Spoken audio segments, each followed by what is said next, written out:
ಯಾಕೆ ದೇವರು ಗುಡಾರ ಹಾಕಂತ ಹೇಳಿದ್ರು, ಯಾಕೆ ಆ ಗುಡಾರದ ಆಲಯವನ್ನು ದೇವರು ಕಟ್ಟು ಅಂತ ಹೇಳಿದ್ರು ಎಂಬುದಾಗಿ ಅದರ ಕುರಿತಾಗಿ ಇವತ್ತು ನಾವು ಧ್ಯಾನ ಮಾಡುವಂತಾಗಿರೋಣ. ವಿಮೋಚನೆ ಕಾಂಡ 25ನೇ ಅಧ್ಯಾಯ 8ನೇ ವಚನ. ನಾನು ಅವರ ಮಧ್ಯದಲ್ಲಿ ವಾಸಿಸುವುದಕ್ಕೆ ನನಗೆ ಒಂದು ದೇವಸ್ಥಾನವನ್ನು ಕಟ್ಟಿಸಬೇಕು. ದೇವರು ಮೋಶೆ ಜೊತೆ ಮಾತನಾಡ್ತಾ ಇದ್ದಾರೆ. ತನ್ನ ಆಲಯದ ಕುರಿತಾಗಿ ದೇವರು ಮೋಶೆಯೊಂದಿಗೆ ಮಾತನಾಡ್ತಾ ಇದ್ದಾರೆ. ಸೊ ಈ ಆಲಯವನ್ನು ಕಟ್ಟುವುದಕ್ಕಿಂತ ಮುಂಚೆ ದೇವರು ಮೋಶೆಗೆ ಹೇಳಿದ್ರು, ನೀನು ಫರೋಹನ ಮುಂದೆ ನಿಂತ್ಕೋಬೇಕು. ಯಾರ ಮುಂದೆ ನಿಂತ್ಕೋಬೇಕು? ಫರೋಹ ದೊಡ್ಡ ರಾಜ, ಕಠಿಣ ಹೃದಯ ಉಳ್ಳವನು, ದೇವರ ಮಕ್ಕಳಂದ್ರೆ ಆಗಿ ಬರದಂತ ವ್ಯಕ್ತಿ. ಅಂತ ವ್ಯಕ್ತಿ ಮುಂದೆ ನೀ ನಿಂತುಕೊಳ್ಳಬೇಕು ಎಂಬುದಾಗಿ ಹೇಳ್ದ. ಅವಾಗ ಮೋಶೆ ಹೇಳ್ದ, ದೇವರೇ ಯಾರು ನಿನ್ನ ಕಳಿಸಿದ್ದಾರೆ ಅಂದ್ರೆ ನಾನು ಏನು ಹೇಳಲಿ? ದೇವರು ಹೇಳಿದ್ರು, ನಾನು ಇರುವಾತನು ಎಂಬುದಾಗಿ. ಹಲ್ಲೆಲೂಯಾ, ಇರುವಾತನು ಕಳಿಸಿದಾನೆಂಬುದಾಗಿ ಹೇಳು. ಯಾಕಂದ್ರೆ ದೇವರ ಹೃದಯ ಏನಂದ್ರೆ ತನ್ನ ಮಕ್ಕಳನ್ನ ಐಗುಪ್ತದಿಂದ ಹೊರಗಡೆ ತೆಗೆದುಕೊಂಡು ಬರಬೇಕು. ಆ ಒಂದು ಕಣ್ಣೀರಿಂದ, ಆ ಒಂದು ಕಷ್ಟದಿಂದ, ಆ ಒಂದು ಬಾಧೆಯಿಂದ ಹೊರಗಡೆ ತೆಗೆದುಕೊಂಡು ಬರಬೇಕೆಂಬುದು ದೇವರ ಹೃದಯವಾಗಿದೆ. ಹಲ್ಲೆಲೂಯಾ. ಇವತ್ತು ನಾವು ಕಣ್ಣೀರಲ್ಲಿ, ಬಾಧೆಯಲ್ಲಿ, ಸಮಸ್ಯೆಗಳಲ್ಲಿ ನಾವು ಇದ್ದೇವಂದ್ರೆ ಮನುಷ್ಯರಿಗೆ ಹೊರಗಡೆ ತರಬೇಕೆಂಬುದಾಗಿ ಹೃದಯ ಇಲ್ಲದೇ ಇರಬಹುದು. ಆದ್ರೆ ದೇವರಿಗೆ ಮಾತ್ರ ಸಂಪೂರ್ಣ ಹೃದಯ ಇದೆ. ನಿನ್ನನ್ನ ಮೇಲಕ್ಕೆ ಎತ್ತಬೇಕು. ಆ ಕಣ್ಣೀರು ಗುಂಡಿಯೊಳಗಿಂದ ನಿನ್ನ ಹೊರಗಡೆ ತರಬೇಕು. ಐಗುಪ್ತ ಎಂಬ ಹಳೆಯ ಜೀವಿತದಿಂದ ನಿನ್ನ ಹೊರಗಡೆ ತರಬೇಕೆಂಬುದಾಗಿ ದೇವರಿಗೆ ಸಂಪೂರ್ಣ ಹೃದಯ ಉಳ್ಳವ ದೇವರಾಗಿದ್ದಾನೆ. ಹಲ್ಲೆಲೂಯಾ. ಈ ಇಸ್ರಾಯೇಲ್ ಜನರು ಐಗುಪ್ತ ದೇಶದಲ್ಲಿ ಕಣ್ಣೀರಲ್ಲಿದ್ದಾರೆ, ದುಃಖದಲ್ಲಿದ್ದಾರೆ. ಬೈಬಲ್ ಹೇಳುತ್ತದೆ, ಹಗಲು ರಾತ್ರಿ ಅವರು ಕೆಲಸ ಮಾಡ್ತಾ ಇದ್ದಾರೆ. ಹಗಲು ರಾತ್ರಿ ಇಟಂಗಿಗಳನ್ನ ಮಾಡ್ತಾ ಇದ್ದಾರೆ. ಅಷ್ಟು ಕಠಿಣವಾಗಿ ಆ ರಾಜ ದುಡಿಸ್ಕೊಳ್ತಾ ಇದ್ದ. ಅವರ ಕಣ್ಣೀರು ನೋಡಿ, ಅವರ ಗೋಳಾಟವನ್ನು ನೋಡಿ ದೇವರು ಮೋಶೆಯನ್ನ ಕಳಿಸ್ತಾ ಇದ್ದಾನೆ. ಆ ಸಮಸ್ಯೆಯಿಂದ, ಕಣ್ಣೀರಿಂದ ಅವ್ರು ನಾನು ಹೊರಗಡೆ ತರಬೇಕಂತ ಇದ್ದೀನಿ. ಅದಕ್ಕೆ ಮೋಶೆ, ನೀನು ಹೋಗಿ ಫರೋಹನ ಜೊತೆ ಮಾತಾಡು. ಆತನು ನಿನ್ನೆಯೂ ಇದ್ದಾನೆ, ಇವತ್ತು ಇದ್ದಾನೆ, ಮುಂದೆ ಕೂಡ ಇರ್ತಾನೆ. ಯಾವಾಗಲೂ ಇರುವಂತ ದೇವರು ಕಳಿಸಿದಾನೆ ಎಂಬುದಾಗಿ ಹೇಳು ಎಂಬುದಾಗಿ. ಹಲ್ಲೆಲೂಯಾ. ಇವತ್ತು ನೀನು ನಾನು ಆರಾಧನೆ ಮಾಡುವಂತ ದೇವರು ಆತನು ಇರುವಾತನಾಗಿದ್ದಾನೆ. ಆತನು ಪರಲೋಕದಲ್ಲಿ ಇದ್ದಾನೆ, ಭೂಲೋಕದಲ್ಲಿ ಇದ್ದಾನೆ, ಎಲ್ಲ ಸ್ಥಳಗಳಲ್ಲಿ ಕೂಡ ಆತನು ಇದ್ದಾನೆ. ಈಗಲೇ ಇದ್ದಾನೆ, ಮುಂದೆ ಇರ್ತಾನೆ, ಹಿಂದೆ ಕೂಡ ಇದ್ದಂತ ದೇವರು. ಯುಗಾಂತರಗಳಲ್ಲಿ, ತಲಾಂತರಗಳಲ್ಲಿ ಆತನು ನಮ್ಮ ಸಂಗಡ ಇರುವಂತ ದೇವರಾಗಿದ್ದಾನೆ. ಭೂಮಿ ಮಾರ್ಪಟ್ಟರು, ಬೆಟ್ಟಗಳು ಮುಳುಗಿ ಹೋದ್ರು, ಸಮುದ್ರವು ಕಲ್ಲೋಲವಾದರು, ಪರಿಸ್ಥಿತಿಗಳು ಏನೇ ಆದರೂ ಕೂಡ ದೇವರು ಮಾತ್ರ ಯಾವಾಗಲೂ ಏಕ ರೀತಿಯಾಗಿ ಇರುವಂತವನು ಆತನಾಗಿದ್ದಾನೆ. ಹಲ್ಲೆಲೂಯಾ. ಸೊ ಅದಕ್ಕೆ ಇಲ್ಲಿ ವಾಕ್ಯದಲ್ಲ ನೋಡ್ತೀವಿ, ಇರುವಾತನ ಕಳಿಸಿದಾನೆ, ಯಾವಾಗಲೂ ಇರ್ತಾನೆ, ಯುಗಾಂತರಗಳು ಇರ್ತಾನೆ, ಆತನ ಕಳಿಸಿದ್ದಾನೆ ಎಂಬುದಾಗಿ ಹೇಳೆಂಬುದಾಗಿ ಮೋಶೆ ಹೋದ. ಅದೇ ಮಾತನ್ನು ಹೇಳಿದಾಗ ಆ ಫರೋಹನ ವಿಶ್ವಾಸ ಮಾಡಲಿಲ್ಲ. ಅವಾಗ 10 ಅದ್ಭುತಗಳು ಮಾಡಿದ. 10 ಅದ್ಭುತಗಳನ್ನು ಮಾಡಿದ ಮೇಲೆ ದೇವರ ಶಕ್ತಿಯನ್ನ ಅಲ್ಲಿ ಪ್ರಕಟ ಮಾಡಿದ. ಕೆಲವು ಸಾರಿ ದೇವರ ಮಾತನ್ನ ಕೇಳದಿರುವಾಗ ದೇವರ ಶಕ್ತಿಯನ್ನ ಅಲ್ಲಿ ತೋರಿಸ್ತಾನೆ. ಆಮೆನ್. ಕೆಲವು ಸಾರಿ ಮನುಷ್ಯರು ದೇವರ ಮಾತನ್ನು ಕೇಳದೇ ಇರುವಾಗ ದೇವರು ತನ್ನ ಶಕ್ತಿಯಲ್ಲಿ ತೋರಿಸುವನಾಗಿದ್ದಾನೆ. ಫರೋಹನ ದೇವರ ಮಾತನ್ನು ಕೇಳದಿರುವುದರಿಂದ 10 ಅದ್ಭುತಗಳನ್ನು ಮಾಡಿದ. ಆನೆಕಳ್ಳಿ ಮಳ್ಳೆಯನ್ನು ಸುರಿಸಿದ. ಇಡೀ ಊರೆಲ್ಲ ಕಪ್ಪೆಗಳನ್ನು ಬರ ಮಾಡಿದ.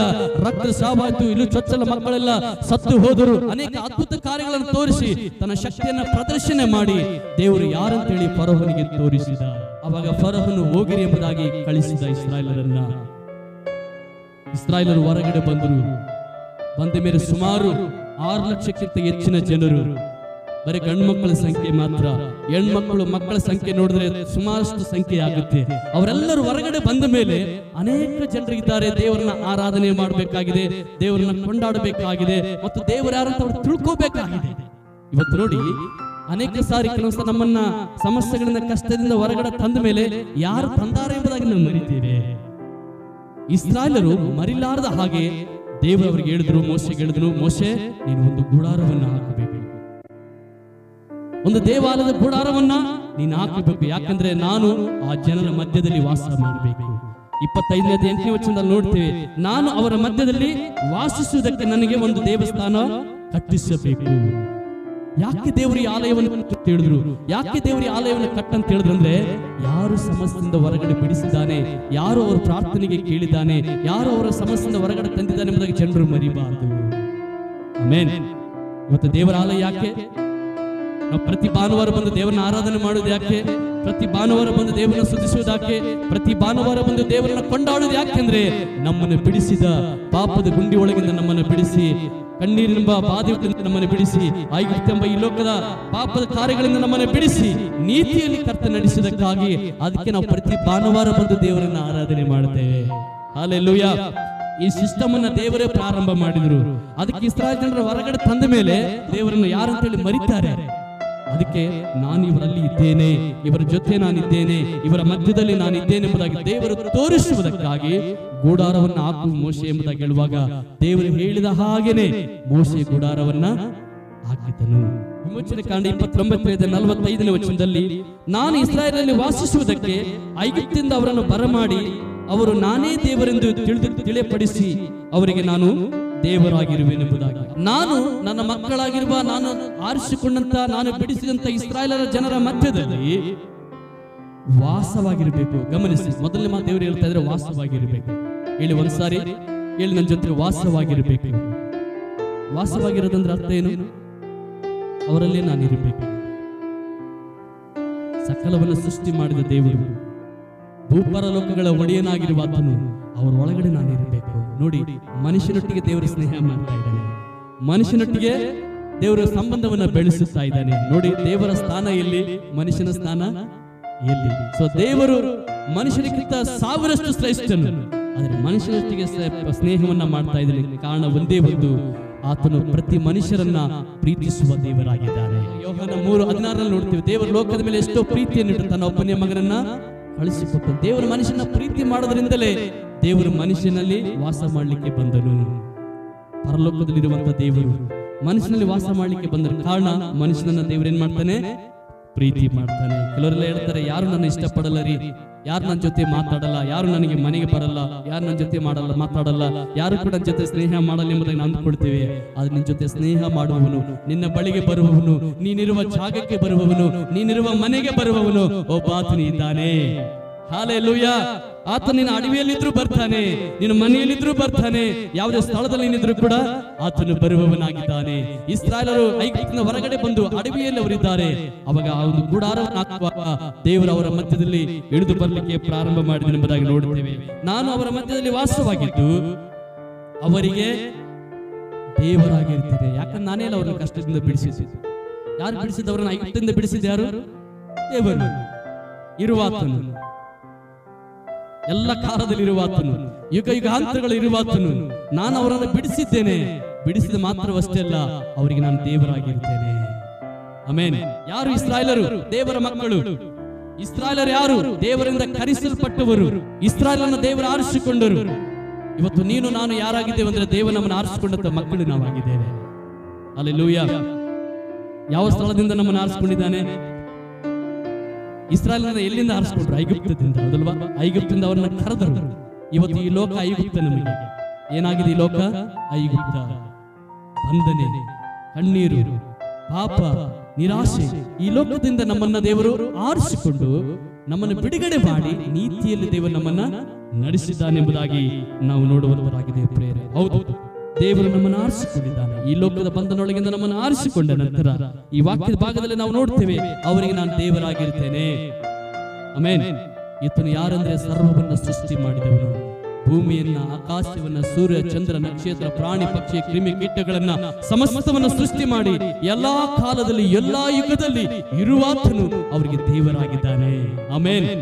ಇಸ್ರಾಯೇಲನ್ನ ಯಾಕೆ ತಂದೆನೆಂಬುದಾಗಿ ಹೇಳ್ತಾ ಇದ್ದಾನೆ? ಆ ಒಂದು ಐಗುಪ್ತದಿಂದ, ಕಣ್ಣೀರಿಂದ, ಒಂದು ಕಷ್ಟದಿಂದ ನಿಮ್ಮನ್ನು ಹೊರಗಡೆ ತಂದಿದೆ. ಯಾಕೆ ದೇವರು ಹೇಳ್ತಾ ಇದ್ದಾನೆ?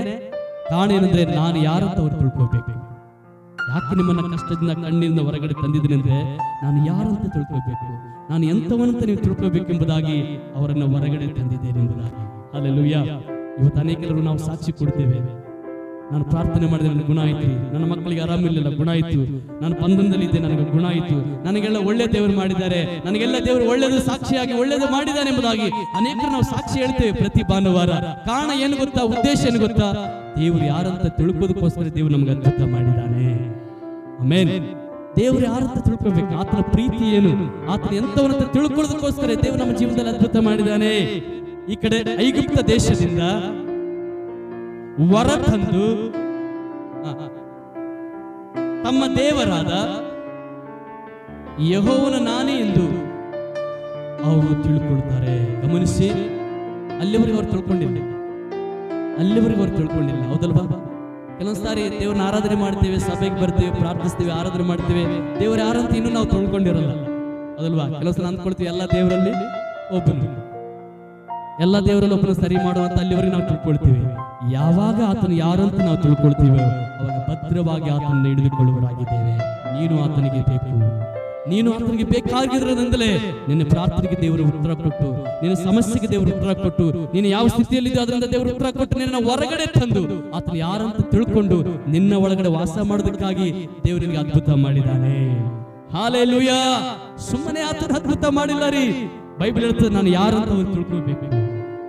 ನಾನು ಇದ್ದೇನೆ, ನಿಮ್ಮ ಜೊತೆ ಇದ್ದೇನೆ, ನಿಮ್ಮ ಮಧ್ಯದಲ್ಲಿ ಇದ್ದೇನೆ ಎಂಬುದಾಗಿ ತಿಳ್ಕೊಳ್ಳುವುದಕ್ಕೋಸ್ಕರ ಅವರನ್ನ ಹೊರಗಡೆ ದೇವರು ತಂದಿದ್ದಾರೆ. ಆಮೆನ್. ಇವತ್ತು ನಾವು ಅನೇಕ ಸಾಕ್ಷಿಯನ್ನ ಸಮಯ ಕೊಟ್ಟರೆ ಅನೇಕ ನಾವು ಸಾಕ್ಷಿ ಹೇಳ್ಬೋದು. ನಾನು ಈ ಸ್ಥಿತಿಯಲ್ಲಿ ಇದ್ದೆ, ದೇವರು ನನಗೆ ಈ ರೀತಿಗೆ ಸಹಾಯ ಮಾಡಿದ್ರು, ಇಂಥ ಸಮಸ್ಯೆಯಲ್ಲಿದ್ದೆ, ನಾನು ಈ ರೀತಿಯಲ್ಲಿ ದೇವರು ನಾನು ಹೊರಗಡೆ ತರ್ತಾರೆ ಎಂಬುದಾಗಿ ಅನೇಕ ನಾವು ಸಾಕ್ಷಿ ಕೊಡ್ಬೋದು. ಅದು ದೇವರು ಯಾಕೆ ನಮಗೆ ಮಾಡಿದ ಅಂದ್ರೆ ಒಂದೇ ಒಂದು, ದೇವರು ಯಾರಂತ ನಾವು ತಿಳ್ಕೊಳ್ಳೋದಕ್ಕೋಸ್ಕರ. ಎರಡನೇದು, ದೇವರು ನಮ್ಮಲ್ಲಿ ವಾಸ ಮಾಡೋದಕ್ಕೋಸ್ಕರ ದೇವರು ನಮ್ಮನ್ನು ಬಿಡುಗಡೆ ಮಾಡಿದ್ದಾನೆ. ಹಲ್ಲೆಲೂಯಾ. ಅಂತ ದೊಡ್ಡ ದೇವರು ನಮ್ಮ ಒಳಗಡೆ ವಾಸ ಮಾಡ್ತಾ ಇದ್ರೆ ಭಾಗ್ಯವಂತರಲ್ವಾ? ಅಂತ ದೊಡ್ಡ ದೇವರು ನಮ್ಮ ಹೃದಯದಲ್ಲಿ ವಾಸ ಮಾಡ್ತಾ ಇದ್ರೆ ನಾವು ಭಾಗ್ಯವಂತರು. ಅದಕ್ಕೆ ಯೋಹಾನ 1:14 ವಾಕ್ಯ ಎಂಬ ಆತನು ನರವತ್ತರ ಎತ್ತಿ ನಮ್ಮ ಮಧ್ಯದಲ್ಲಿ ವಾಸ ಮಾಡಿದನು. ಆ ದಿನ ದೇವರು ಮೇಘದೋಪಾದಿಯಲ್ಲಿ ಅವರ ಮಧ್ಯದಲ್ಲಿ ಇಳಿದು ಬಂದನು.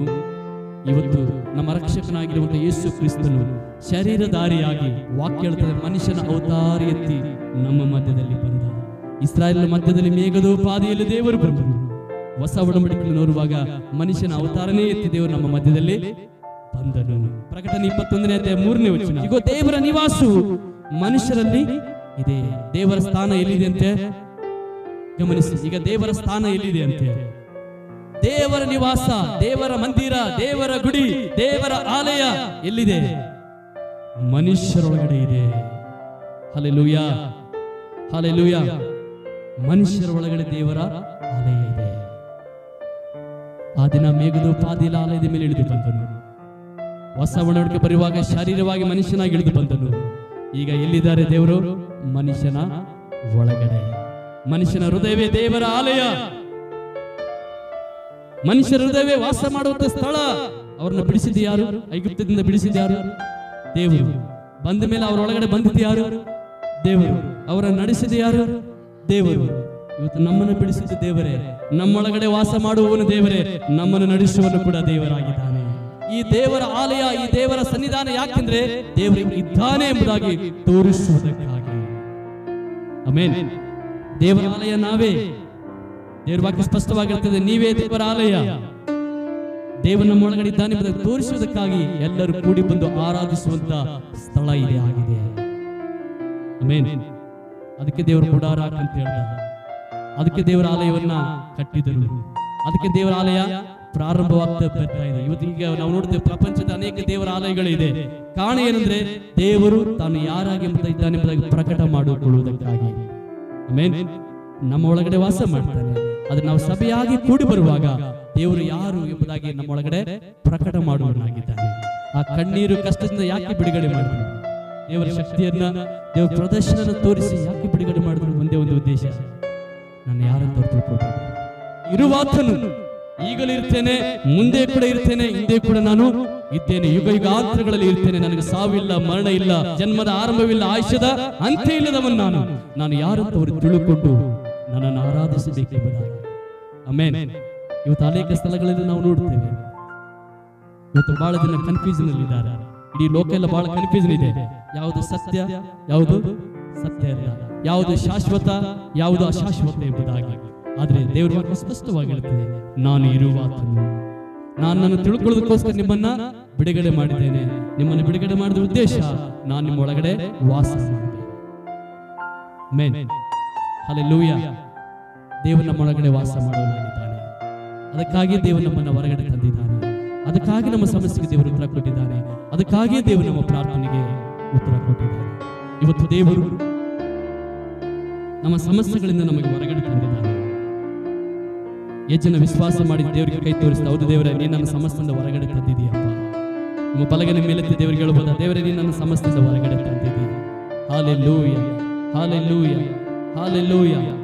Thank you lord. ಕರ್ತನಿಗೆ ತೋರಿಸಿ, ದೇವರೇ ನೀನು ನನ್ನ ಸಮಸ್ಯೆಯಿಂದ ಹೊರಗಡೆ ತಂದಿದ್ದೀ. ಇಸ್ರಾಯೇಲ್ ಸಮಸ್ಯೆಯಿಂದ, ಐಗುಪ್ತ ಸಮಸ್ಯೆಯಿಂದ ಹೊರಗಡೆ ತಂದರು. ದೇವರ ಉತ್ತರವನ್ನ ಪ್ರಿಯ ಮಗನ ಮಗಳೇ, ನಿನ್ನನ್ನು ದೇವರ ಹೊರಗಡೆ ತಂದ ಉದ್ದೇಶ ಒಂದೇ ಒಂದು, ನಿನ್ನ ಒಳಗಡೆ ದೇವರಿರಬೇಕೆಂಬುದಾಗಿ, ನಿನ್ನ ಒಳಗಡೆ ಆತನು ವಾಸ ಮಾಡಬೇಕೆಂಬುದಾಗಿ, ನಿನ್ನ ಒಳಗಡೆ ನಿವಾಸ ಸ್ಥಾನವಾಗಿರಬೇಕೆಂಬುದಾಗಿ, ಆತನು ನಿನಗೆ ದೇವರಾಗಿರಬೇಕೆಂಬುದಾಗಿ ಕರ್ತನಿಗೆ ಪ್ರಕಟಗೊಂಡಿದ್ದಾರೆ. ನಾನು ನಿನ್ನ ಪ್ರಾರ್ಥನೆಗೆ ಉತ್ತರ ಕೊಟ್ಟಿದ್ದು, ನಾನು ನಿನ್ನ ಸಮಸ್ಯೆಯನ್ನು ಹೊರಗಡೆ ತಂದಿದ್ದು ಯಾಕೆ ಗೊತ್ತಾ? ನಾನು ಯಾರಂತ ನೀನು ತಿಳ್ಕೋಬೇಕು, ನಾನು ನಿನ್ನ ಒಳಗಡೆ ವಾಸ ಮಾಡಬೇಕು, ನಾನು ಹೃದಯದಲ್ಲಿ ಇರಬೇಕೆಂಬುದಾಗಿ. ಅದಕ್ಕೆ ಯೇಸು ಸ್ವಾಮಿ ಮನುಷ್ಯನಾಗಿ ಭೂಮಿಗೆ ಬಂದ, ನರವತಾರವನ್ನೆತ್ತಿ ಭೂಮಿಗೆ ಬಂದ, ನಮ್ಮ ಪಾಪಗಳಿಗಾಗಿ ಶಿಲುಬೆ ಮೇಲೆ ಮೊಳೆಯನ್ನು ಹೊಡೆಸಿಕೊಂಡ, ರಕ್ತ ಸುರಿಸಿದ, ಸತ್ತು ಸಮಾಧಿಯಿಂದ ಆತನು ಎದ್ದು ಬಂದನು. ಕಾರಣ ಒಂದೇ ಒಂದು, ನಮ್ಮ ಒಳಗಡೆ ಇರಬೇಕು, ನಮಗೆ ಆತನು ದೇವರಾಗಿರಬೇಕೆಂಬುದಾಗಿ. ಹಾಲೆಲೂಯಾ. ಎರಡು ಕೈಗಳನ್ನು ಬಲಗೈ, ಎರಡು ಕೈಗಳನ್ನು ಮೇಲಕ್ಕೆ ಎತ್ತಿ, ಸಂಪೂರ್ಣವಾಗಿ ಮೇಲಕ್ಕೆತ್ತಿ ದೇವರುಗಳನ್ನು, ಹೌದು ಸ್ವಾಮಿ, ನನ್ನ ಒಳಗಡೆ ವಾಸ ಮಾಡಲಿಕ್ಕೆ ಬಂದ ದೇವರಪ್ಪ, ನನ್ನ ಒಳಗಡೆ ವಾಸ ಮಾಡುವುದಕ್ಕಾಗಿ ನನ್ನ ಹೊರಗಡೆ ತಂದ ದೇವರು. ನೀನು ಯಾರಂತ ನನಗೆ ಪ್ರಕಟವಾಗುವುದಕ್ಕಾಗಿ, ನೀನು ಯಾರಂತ ನಾನು ತಿಳ್ಕೊಳ್ಳುವುದಕ್ಕಾಗಿ ಸ್ವಾಮಿ ಇವತ್ತು ನಿನ್ನ ಆಲಯದಲ್ಲಿ ನನ್ನ ಸೇರಿಸಿದೆ. ಫರೋಹನ ಮುಂದೆ ನಿನ್ನ ಶಕ್ತಿ ಪ್ರದರ್ಶನವನ್ನು ತೋರಿಸಿ, ನಿನ್ನ ಶಕ್ತಿ ಏನೆಂಬುದಾಗಿ ತೋರಿಸಿ ಅವರನ್ನು ಬಿಡುಗಡೆ ಮಾಡಿದೆ. ಇವತ್ತು ನನ್ನ ಜೀವನದಲ್ಲಿ, ನನ್ನ ಕುಟುಂಬದಲ್ಲಿ ಕೂಡ ನಿನ್ನ ಶಕ್ತಿಯನ್ನು ತೋರಿಸಿ, ನಿನ್ನ ಅದ್ಭುತ ಕಾರ್ಯಗಳನ್ನು ತೋರಿಸಿ ನನಗೆ ಬಿಡುಗಡೆ ಮಾಡಿದೆ. ಇವತ್ತು ನೀನು ಯಾರಂತ ನಾನು ತಿಳ್ಕೊಳ್ಳುವುದಕ್ಕೋಸ್ಕರ